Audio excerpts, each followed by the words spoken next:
السلام عليكم. إذا سألك مكوع أو مرجفا أو منافقا أو شبيحا سابقا سؤالا خبيثا، ماذا قدمت الثورة السورية بعد انتصارها بشهر؟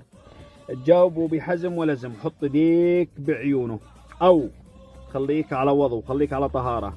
أولا، ارجع كرامتك بعدما كنت ذليلا ذليلا. اثنين، سحب الجنسيات من العصابات التي جنسها بشار الأسد وأعوانه. ثلاث، إطلاق سراح جميع المعتقلين الذين كانوا محكومين مؤبد أو محكومين إعدام. خمسة، إطلاق الحريات. ستة، وقف إنتاج تصدير المخدرات والشبو والحشيش التي كان يصدرها نظام الأسد إلى الدول العربية والخليجية، هذا إنجاز كبير. سبعة، انخفاض في الأسعار.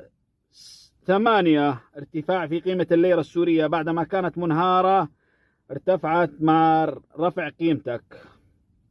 ثمانية، زيادة في مرتبات الموظفين. تسعة، إلغاء الخدمة الإلزامية. عشرة، طرد جميع الميليشيات الإيرانية والشيطانية من سوريا. 11، حراك دبلوماسي نشط بين سوريا ولبنان وفك القيود. 11 أو 12، رجوع المهجرين بكرامة مرفوعين الرأس. وارفع راسك فوق، أنت سوري حر. برض ما كان راسك يا صاحب السؤال هذا، برض ما كان راسك بين الأقدام صار راسك بين الأدغان والأشناب، يعني ارتفع راسك.